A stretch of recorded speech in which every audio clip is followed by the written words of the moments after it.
Barang siapa yang dibentangkan rezekinya, kata Nabi, faliyasir rahimah, sambunglah tali silaturahim. Jadi jangan berpikir kalau kita silaturahim kita akan berkurang. Cepat atau lambat nanti diganti rezekinya orang yang rajin silaturahim. Yang ketiga, manfaat silaturahim memanjangkan umur. Dan Nabi, barang siapa yang menyambung hubungan rahim, maka Allah akan panjangkan umurnya. Yang dimaksud panjang umur, dipanjangkan dari jatah sebelumnya.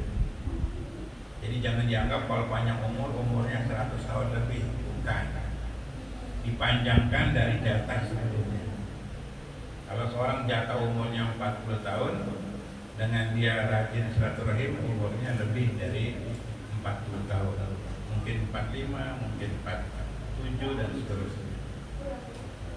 Yang keempat, manfaat silaturahim nanti pada hari kiamat akan mendampingi kita, menjaga kita ketika kita melewati sirat. Sirat itu jembatan yang bawahnya jahanam. Ada dua amalan yang akan jagain kita ketika kita melewati sirat. Yang pertama adalah amanah. Ya, amanah. Sifat amanah ini yang akan datang menjaga kita. Yang sekarang juga sudah hilang amanah. Ya, waktu kampanye bilang mau belain wong cilik. Ya, udah jadi yang dibela wong licik.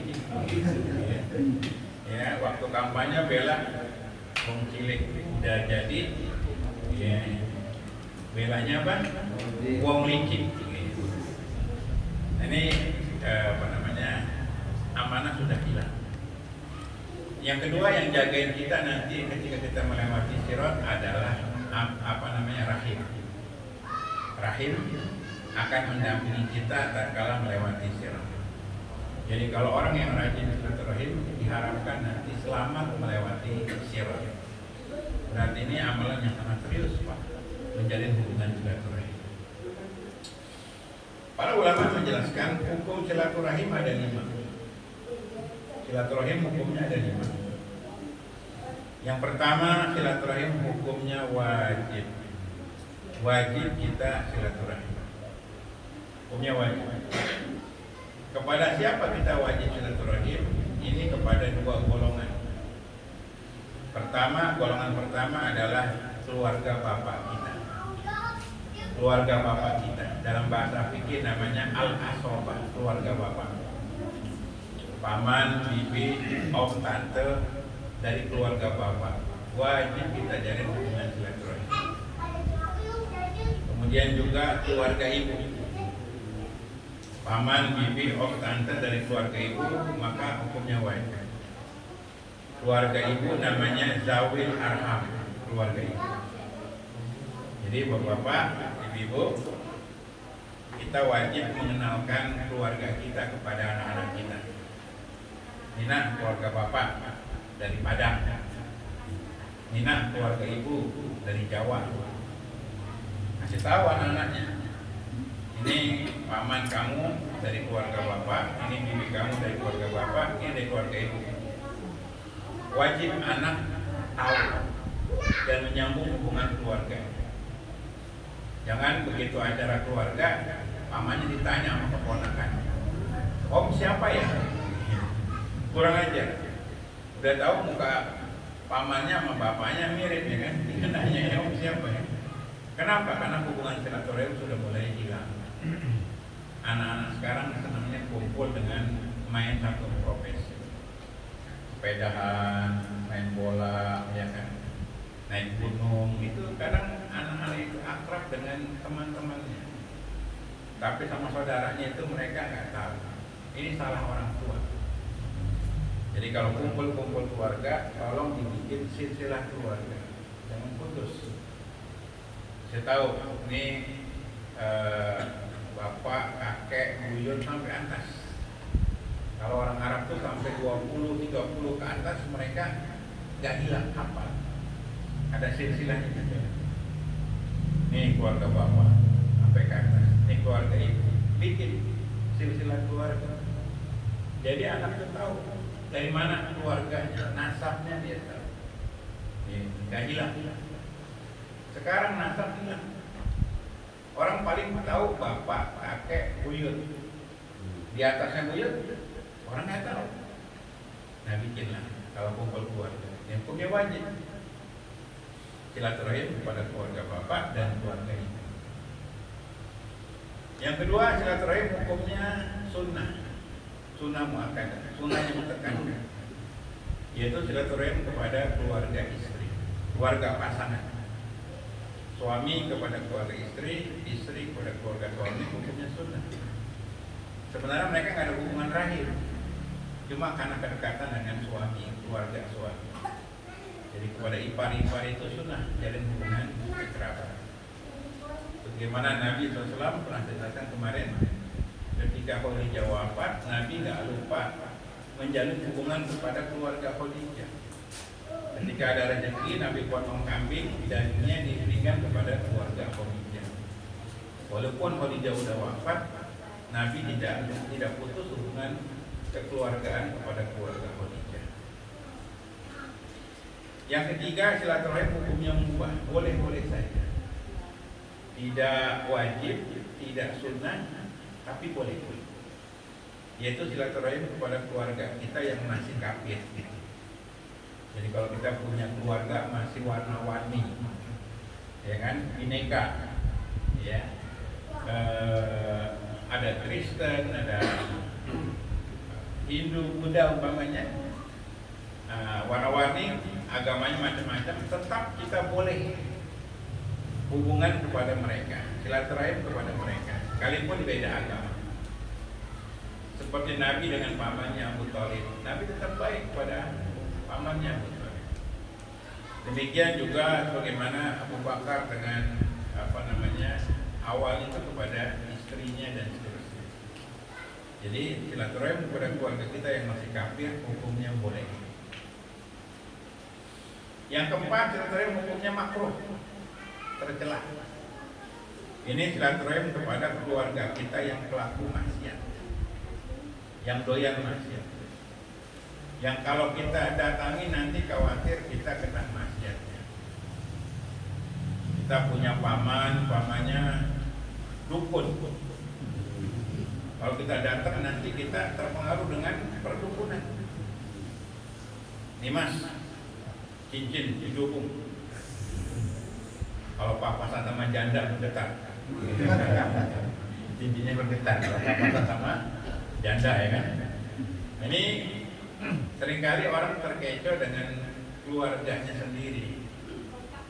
Ya, punya keluarga umpamanya bandar judi. Kalau kita dekatin, ya, punya sepupu umpamanya tukang bandar judi. Kalau kita sering kunjungi nanti kita jadi pasang judi. Mas, pasang mas, lumayan kalau dapat bisa buat umroh. Mas, umroh dari judi. Akhirnya pasang juga dia kan. Yang penting kan orang nggak tahu dari judi, setan bisikin kayak gitu. Nah ini dampak punya keluarga yang pelaku maksiat. Kalau kita sering-sering datang nanti keganggu agama kita. Yang terbaik jaga jarak. Silaturahimnya cukup pakai handphone saja. Yang kelima, silaturahim hukumnya haram. Haram kita silaturahim, yaitu silaturahim kepada keluarga kita yang murtad, keluar dari agama. Beda dengan kafir. Kalau kafir itu asal emang dia kafir, dari awalnya dia kafir, boleh kita dengan mereka hubungan, boleh. Kalau yang tadinya muslim kemudian murtad, ini harus kita jaga jarak. Haram hukumnya kita silaturahim kepada keluarga kita yang pindah agama. Karena konsekuensi orang yang murtad itu besar sekali. Hubungan waris putus. Kalau umpamanya anak murtad nggak dapat warisan dari bapaknya. Demikian juga hubungan wali nikah putus. Kalau seandainya bapak murtad nggak bisa jadi wali nikah buat anak. Gitu. Ini konsekuensi murtad. Demikian juga kalau murtad itu Dalam Islam dia kalau mati tidak boleh dikuburkan dengan kuburan kaum muslimin. Dan bahkan kalau dia mati sengaja murtad bisa dihukum mati. Man badala dinahu faqtuluh. Barang siapa yang merubah agamanya maka bunuh. Kalau dia nikah murtad, pernikahannya putus. Dia bukan suami istri lagi. Jika suami istri salah satunya murtad keluar dari Islam, maka dia nggak boleh berhubungan suami istri. Putus otomatis pernikahannya. Kalau masih berhubungan berarti dia berzina. Maka orang murtad juga nggak boleh kita datangi, nggak boleh kita kunjungi kalau punya keluarga yang murtad. Haram. Kecuali kalau kita datang untuk mendakwahi mereka masuk Islam lagi. Karena banyak orang yang murtad itu pengaruh hipnotis. Saya banyak menangani orang-orang yang murtad karena hipnotis.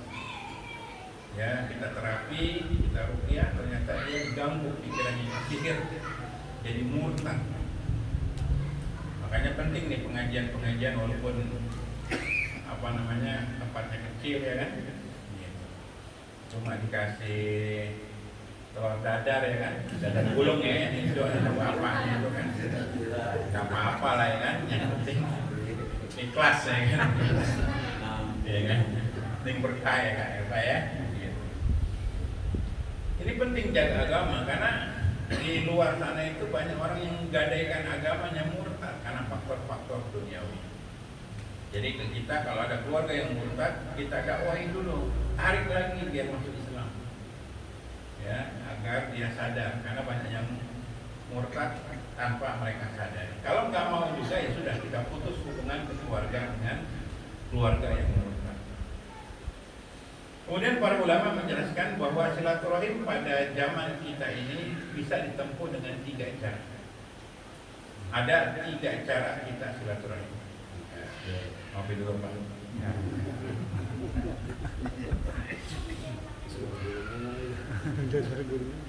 Kopinya kopi warung.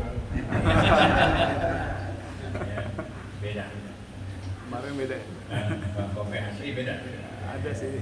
Nah, teman sekalian, sampai mana tadi? Dadar gulung. Ada 3 cara silaturahim ya. Ada 3 cara silaturahim. Yang pertama, cara pertama silaturahim yaitu dengan ketemu langsung, bermuajah, tatap muka. Ya, ini silaturahim yang paling bagus. Silaturahim ketemu langsung, tatap muka. Jadi saling mengunjungi satu dengan yang lain. Seru ya, anak-anak.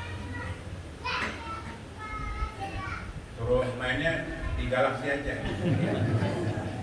Kasih ongkos naik Grab gitu. Nanti Isa belum main. Nah, jemaah sekalian, silaturahim yang pertama dengan ketemu langsung. Ketemu langsung tatap muka ya. Itu motifnya ada 5. Motif ketemu langsung ada 5. Pertama, motifnya karena cinta. Ini yang paling bagus. Kita mendatangi orang tua, mendatangi kakek, paman, kakak, adik, ponakan, sepupu. Motifnya karena kangen. Ini yang paling bagus. Anak kangen orang tua kangen sama anak, kakak sama adik, kakek sama cucu, kangen rindu. Ini paling bagus motif. Karena banyak orang motif silaturahim itu pinjam duit. Ya baik. Itu di mana-mana orang datengin keluarganya, ngapain? Pinjam duit. Kata kakaknya, ngapain lo datang malam-malam? Pinjam duit bang. Pinjam duit aja lo, ingat saudara. Kan gitu ya Pak ya? Semua rata-rata begitu. Bokeh aja. Ingat saudara. Jangan. Ya jangan karena kita butuh baru ingat saudara. Kalau senggang, timbul rasa kangen, temui keluarga kita. Dan ini pahalanya besar sekali. Yang kedua, silaturahim motifnya adalah islahu dzatil banin, yaitu mendamaikan konflik keluarga. Jadi kalau ada keluarga ribut, kita sebagai anggota keluarga yang lain harus damaikan. Bapak punya keponakan baru nikah sebulan udah berantem. Ya, baru nikah sebulan udah berantem. Bapak selaku paman, ya, yang lebih pengalaman rumah tangga, damaikan. Datangnya kita mendamaikan konflik keluarga, ini bentuk silaturahmi. Kita sebagai kakak tertua punya adik, rumah tangganya gonjang ganjing ribut terus. Sebagai kakak damaikan. Jadi nggak benar orang bilang bukannya nggak boleh ikut campur, salah, itu bodoh itu. Wajib ikut campur. Tinggal ada masalahnya, Pak.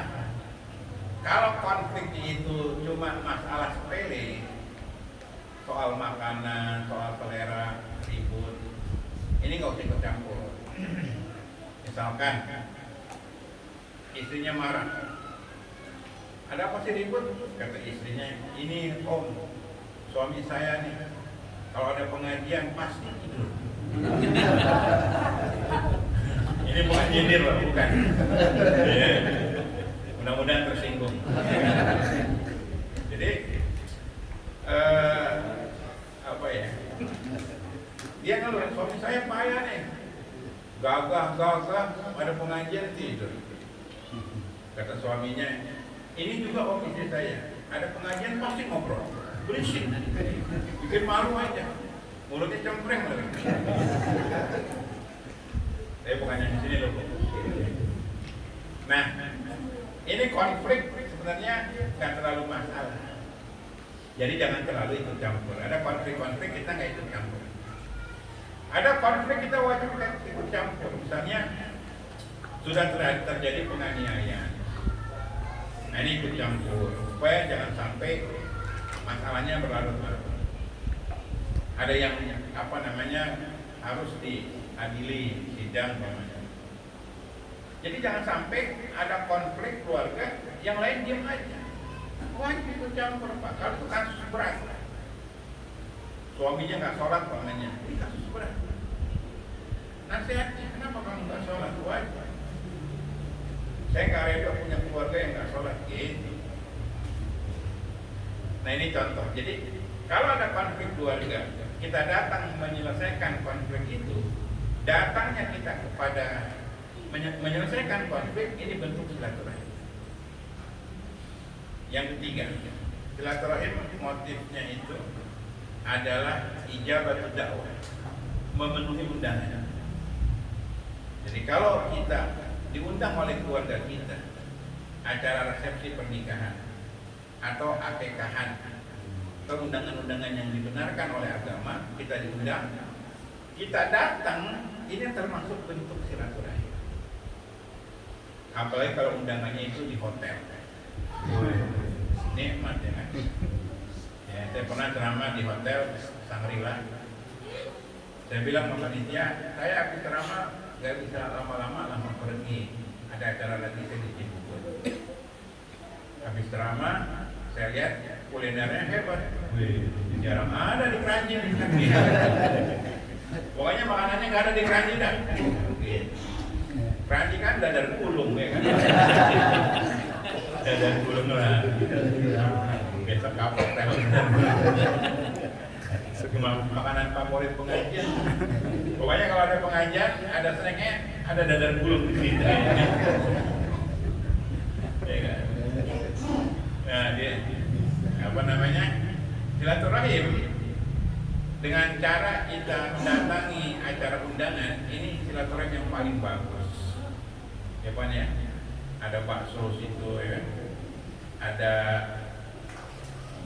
sup yang ada roti atasnya. Apa namanya? Zupa. Ah, zupa sup ya. Saya jarang dapat itu. Mau ambil di depan, orang melihatnya, wih, yang kentang gede di depan. Mau kita ngalah, habis. Kemudian yang keempat, silaturahim dengan ketemu langsung, motifnya itu adalah menjenguk keluarga yang sakit. I'adatul marid, menjenguk keluarga yang sakit. Jadi kalau kita punya keluarga yang sakit, sakitnya di rumah atau di rumah sakit, kita besuk, maka datangnya kita ke rumah sakit adalah bentuk silaturahmi.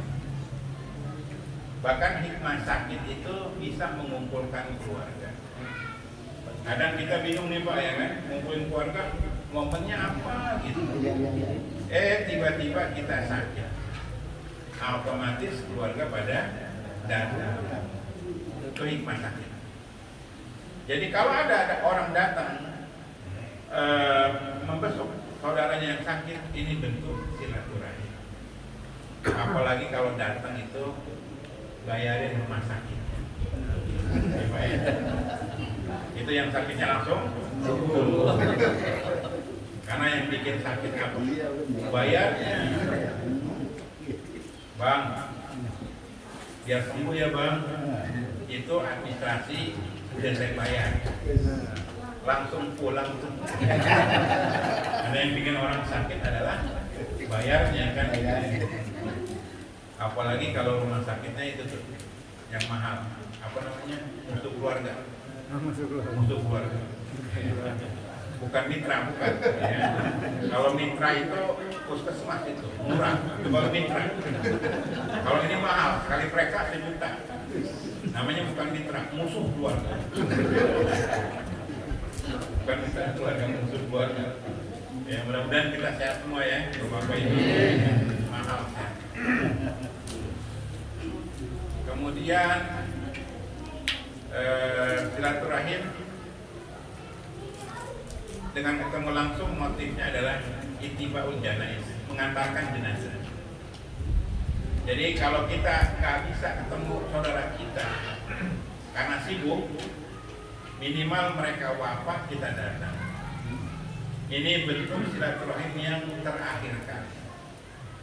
Walaupun mereka sudah jadi jenazah, kita mengantarkan jenazahnya. Ini bentuk silaturahim yang terakhir kali. Makanya kalau ada konflik keluarga, jangan sampai kita sumpah-sumpah nggak mau datang. Biarin kalau mati aku mau datang, jangan. Ya, kematian itu menyudahi konflik. Sudah, jangan ada dendam lagi, jangan ada ribut lagi. Kenapa? Yang satu sudah dipanggil oleh Allah. Jadi anak jangan ngikutin konflik orang tua. Kadang anaknya, orang tuanya konflik, anak ikut konflik. Nih bu, jangan ngajarin anak benci saudaranya. Lu jangan ke rumah pamanmu lo. Jangan ke rumah om, papa lagi selek. Keren ya, papa lagi selek. Ini nggak boleh. Orang tua konflik, jangan anak dilibatkan. Enak, ongkos temuin paman kamu di kampung. Bapak memang lagi ada masalah sama paman kamu, tapi itu tetap paman kamu karena kamu main. Gitu. Jadi jangan sampai orang tua konflik, anak ikut-ikutan, anak dilibatkan. Jangan. Dia nggak tahu. Ya, ini kadang kita jahat. Ya, misalnya orang tua kita konflik dengan paman kita. Begitu orang tua kita wafat, pamannya mau datang, mau nengok, nggak dikasih. Nggak boleh. Nih orang tua kami, bapak kami wafat gara-gara paman. Jangan, biarkan dia peluk kakak, itu saudara. Anak atau istri jangan terlibat dengan konflik suaminya dengan keluarga, dan sebaliknya. Suami jangan ikut-ikutan konflik ketika istrinya ribut dengan keluarganya. Nah ini silaturahim dengan cara yang pertama, ketemu langsung. Motifnya ada 5.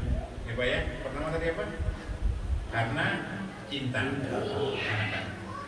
Yang kedua, mendamaikan konflik keluarga. Yang ketiga apa? Memenuhi undangan. Yang keempat, menjenguk keluarga yang sakit. Yang kelima, mengantarkan jenazah. Ingat nih Pak, jangan dadar gulung dong ya, ingat ya. Terang lagi dadar gulungnya kan, biar besok nggak ada lagi dadar gulung. Nyangkut kelapanya kan. Kalau nyangkut daging sih bagus ya kan, nyangkut kelapa ya kan. Kalau ketemu langsung nggak bisa, maka silaturahim dengan cara yang kedua, yaitu menggunakan harta. Orangnya nggak ketemu, tapi transferannya masuk. Itu juga termasuk silaturahim. Ngerti nggak? Walaupun nggak ketemu sama orang, tapi transferannya masuk. Ini juga silaturahim. Silaturahim dengan harta, motifnya ada 4. Yang pertama, motifnya dengan cara memberikan nafkah. Kakak sama adik jarang ketemu. Kakaknya di kota, adiknya di kampung. Kakaknya bilang, "Dek, kamu sekolah sana, nanti abang yang bayar." Walaupun kakak sama adik jarang ketemu, tapi tiap bulan ditransfer biaya sekolah, biaya jajan. Ini bentuk silaturahim. Pamannya di kampung, ponakannya di Jakarta. Dia kerja, dia bilang, "Paman, saya kirim tiap bulan buat makan." Walaupun jarang ketemu sama pamannya, tapi transferannya tiap bulan buat makan pamannya masuk. Ini termasuk silaturahim. Yang kedua, silaturahim dengan harta dengan cara bayar zakat. Jadi kalau kita mau bayar zakat, yang utama buat keluarga terdekat. Paman, bibi, kakak, adik, itu bayar zakat pada keluarga terdekat. Jadi jangan-jangan orang nggak kenal kita kasih zakat. Zakat orang yang terdekat dengan kita. Ibu, kalau ibu punya emas 85 gram, kena zakat setiap tahun. 85 gram. Perempuan diam-diam tuh kadang emasnya 1 kali kongguan. Benar kok, benar. Diam-diam aja tuh perempuan. Lalunya emasnya 1 kali kongguan. Ada lagi emasnya sebesar ban Vespa. Nah, kalau orang punya harta, punya emas lewat 85 gram, kena zakat 2,5%. Kalau orang punya uang umpamanya 1 miliar, zakatnya berapa? 25 juta. Cakep. Kasih 25 juta. Nih bang, gua bayar zakat 25 juta. Pingsan langsung. Jadi zakat nggak harus disebar. Boleh 1 orang, 2 orang. Terus 1 miliar. Kalau 10 miliar 250 juta. Langsung ngambil rumah tuh. Ya kan? Rumahan di Tambun banyak tuh. Atau kayak expander. Ya kan? Nah, ultimate-nya tipe paling tinggi itu buat jemput Ustaz. Jemput dong ya kan? Masa Ustaz nggak dijemput? Tahanan aja dijemput ya. Tahanan jemput kan ya? Ustaz nggak jemput, cuma dikasih stek doang bawa. Kemudian yang ketiga, silaturahim dengan harta dengan cara memberikan sedekah sunnah. Sedekah sunnah. Jadi kalau orang dapat bonus akhir tahun, dapat THR, bisnisnya lancar, ya kan? Ingat sama saudara. Ini enggak, begitu anak-anak sekarang dapat gaji yang dikasih pacarnya. Jadi kagak ya kan? Punya duit kasih pacar, punya duit. Akhirnya pacarnya diambil orang lain. Blow on. Orang mah punya duit ingat sama saudara. Gitu. Walaupun nggak bisa ngasih banyak, yang penting ada perhatian. Nih, paman, ada rezeki nih di baju koko. Mereka apa itu? Yang terkenal? Bukan yang baju koko apa yang bagusnya?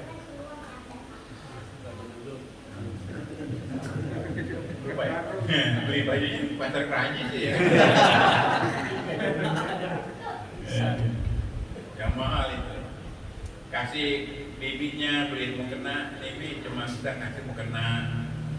Senang, perhatian. Jadi banyak orang punya duit ingat pacarnya, buat teman-temannya traktir salah.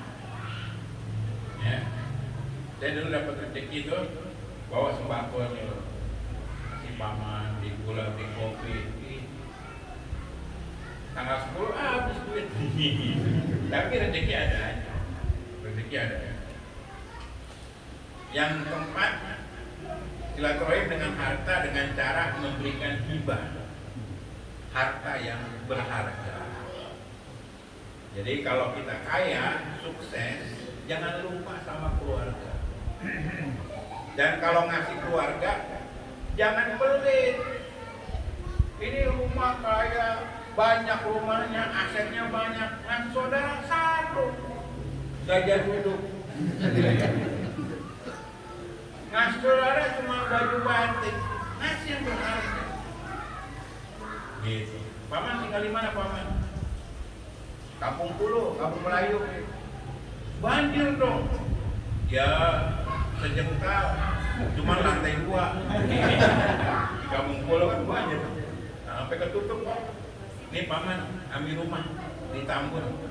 Ini uangnya 900 juta. Itu baru saudara. Baru. Iya, kan nggak kepikir ya. Orang kita nih Pak Bu dengerin. Kalau punya duit kaya, yang selalu diingat tuh anak saya, anak Maisa. Istri nggak minta dibeliin rumah, dibeliin mobil.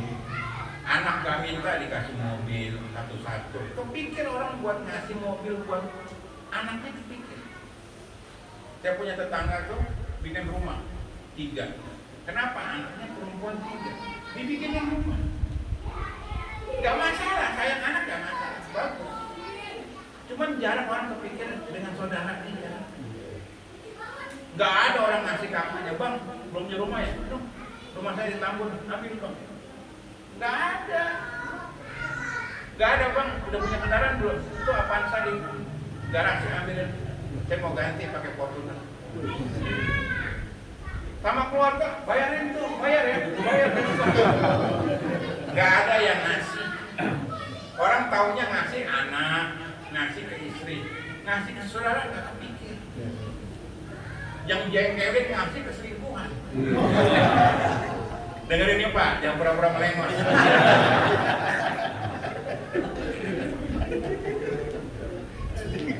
Iya, selingkuhannya dikasih. Ngasih saudara, jangan pelit. Nih Bu, ibu-ibu nih tahu betul tentang anak. Lihat anak nih, kecilnya bareng main, ya kan, kadang kakaknya nganter ke sekolahan, adiknya dijemput. Kakaknya doain deh, semoga kamu udah besar sukses. Diijabah doanya. Udah besar adiknya sukses, kakaknya hidupnya susah. Enggak kepikir tuh adik untuk balas kebaikan kakaknya, enggak kepikir.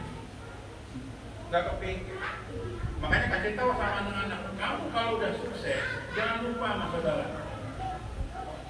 Sekarang, waduh, pelit. Banyak orang asetnya di mana-mana, rumahnya di mana-mana, usahanya di mana-mana.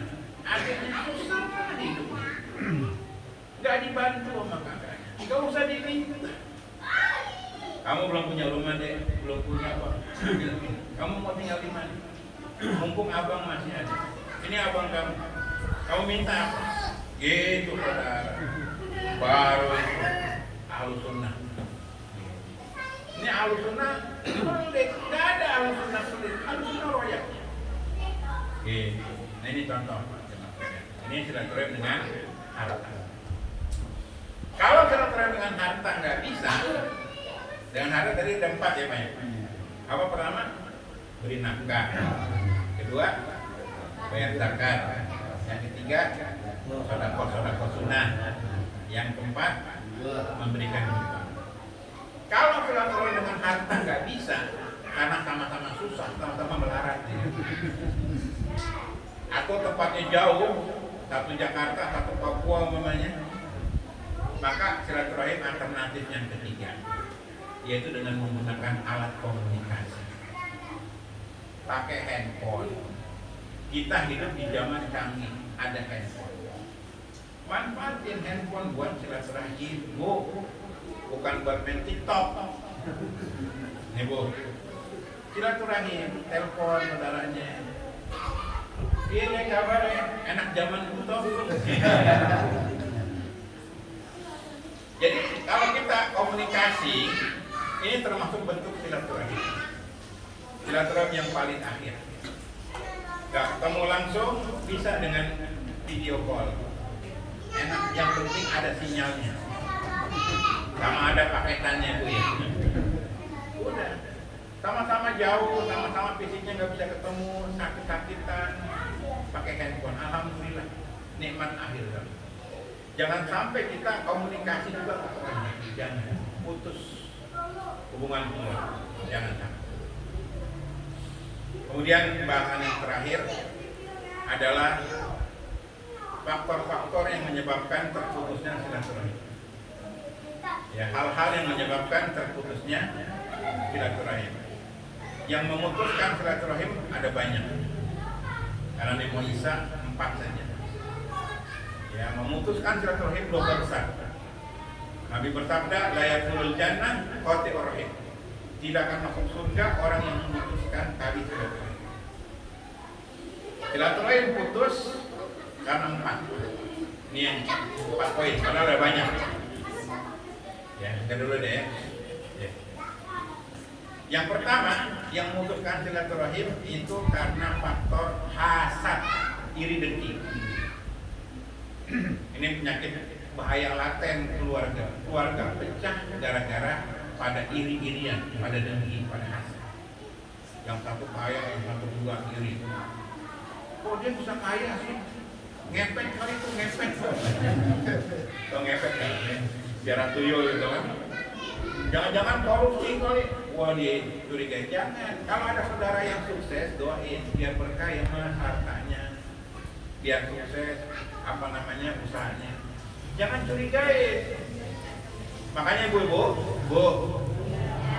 tolong nih kalau acara-acara keluarga jangan suka berlebihan pamer harta. Yang menyebabkan iri itu karena perbedaan kesenjangan sosial. Wah, pada pakai emas, saya pernah di Halim pengajian keluarga. Siapa yang mau tanya? Emak-emak, pulangnya banyak. Emasnya di siapa lagi yang mau tanya? Dia lagi yang nanya. Tangan kiri sekarang. Aduh, emak. Yang lain ngeliatin lagi. Wih, banyak juga emasnya ini kan gitu. Jangan, perempuan pakai emas, perhiasan, boleh, tapi jangan semuanya dipakai.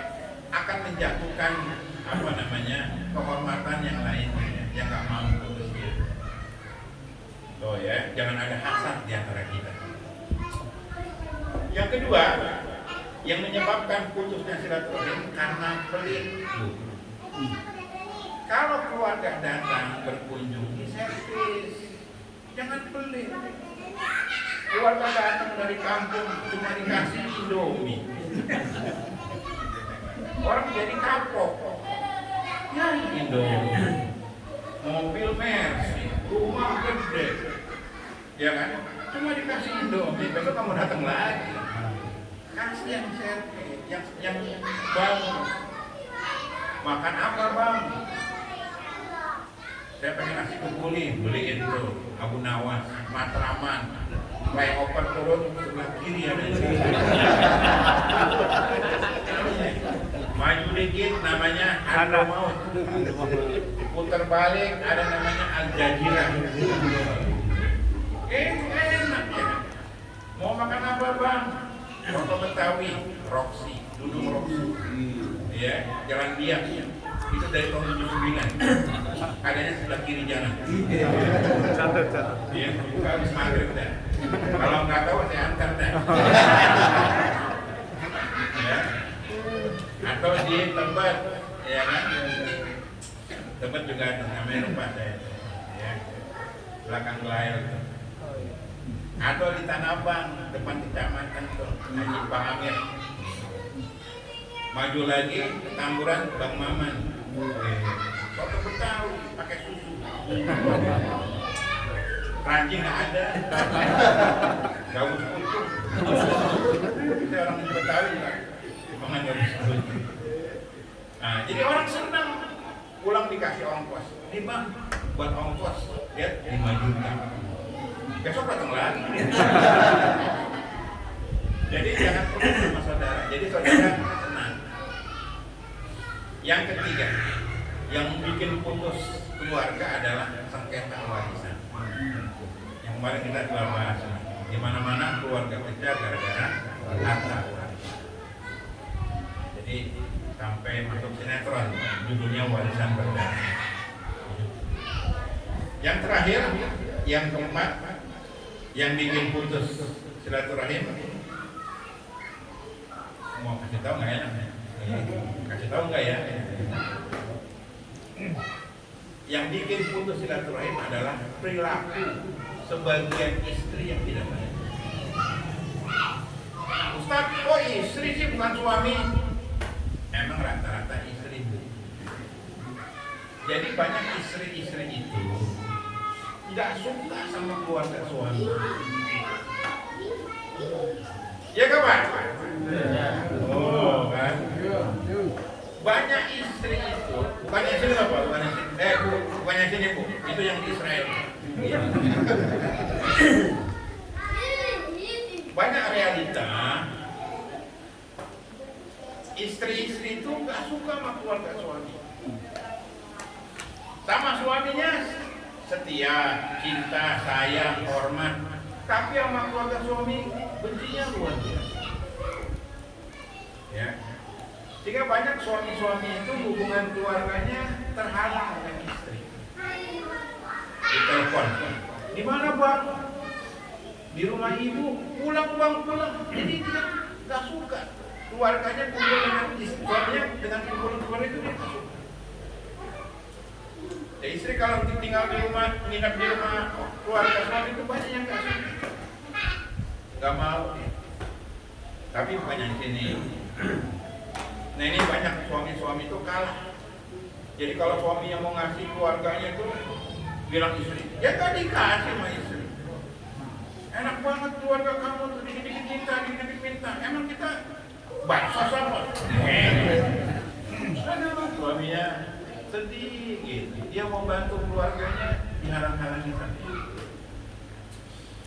Saya mau cerita nih sebelum ajan Isya, mudah-mudahan tepat. Saya punya jamaah, dia ahli minyak. Kerjanya di luar negeri itu. Gajinya pakai dolar. Pokoknya dia sukses lah, jadi dia ahli perminyakan. Gajinya dolar, kerja luar negeri, pokoknya duitnya miliaran. Suatu ketika ditelepon, pamannya itu masuk rumah sakit, komplikasi, penyakitnya berat, masuk rumah sakit Pertamina pusat, rumah sakit mahal, yang ranjangnya ada remote-nya. Saya duduk, bisa berbaring. Kalau puskesmas pakai engkel kan? Bukan orang kaya, rumah sakit Pertamina. Sekian bulan dirawat, total biayanya hampir 5 miliar. Ditelepon ke ponakannya, bang, paman sakit tuh, om sakit tuh. Pulang. Begitu pulang, dia yang bayar semua biaya rumah sakit. 5 M bayar. Diam-diam. Duit-duit dia yang kerja, istrinya nggak tahu. Ambil duit. Namanya perempuan, duit berkurang, dia tahu. Kenapa sinyal gitu? 4G, sinyalnya 4G gitu. Jadi kayak dia tahu. Nah dia lihat, dicek, ya duitnya berkurang, tabungannya berkurang 5 miliar. Dia lihat yang ambil suaminya. Akhirnya suaminya diinterogasi sama istri. Bang, ngambil duit ya? Karena diinterogasi, istrinya tahu, gak bisa ngelak, akhirnya ngomong, iya. Buat apa? Suami udah diam-diam, rahasia, akhirnya cerita. Buat bayar om yang sakit kemarin di rumah sakit. Marah istrinya, kenapa abang yang bayar? Kan om anaknya banyak. saja. Kenapa abang yang bayar sendiri? Istrinya sudah menganggap suaminya itu stres. Bahkan saking emosinya, istrinya hampir minta cerai, gugat cerai suaminya. Mau gugat cerai. Melihat istrinya sudah luar biasa emosinya, akhirnya suaminya bilang jujur. Dengerin Ma, Papa mau cerita. Papa belum pernah cerita sama Mama. Dulu waktu Papa kuliah, yang bayarin Papa kuliah ini Om yang sakit. Sampai Papa jadi sarjana. Orang tua Papa nggak mampu bayarin Papa kuliah. Om yang bayarin. Sampai Papa jadi sukses. Papa sukses jadi payah Om. Wajar.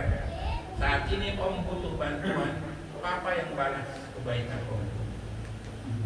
Akhirnya istrinya minta maaf. Ternyata ada hubungan yang harmonis antara suaminya dengan pamannya. Untuk itulah jemaah sekalian, kalau suami ingin baik sama keluarganya, jangan dihalang-halang, cukup. Dan sebaliknya kalau istri ingin baik dengan keluarganya juga, suami itu. Karena kebaikan kita ini, suami istri, akan diikuti oleh anak-anak. Begitulah hidup berkeluarga. Menjalin hubungan keluarga itu lebih tinggi ketimbang harta. Harta tidak ada apa-apa. Jadi keharmonisan sebuah keluarga besar. Mudah-mudahan yang sedikit ini bisa ada manfaat buat kita semua. Ya. Dan tidak ada pertanyaan untuk kali ini yang sudah masuk waktu isya. Demikian, mana kalau mau dihamdikan, ada berbagai. Assalamualaikum warahmatullahi wabarakatuh.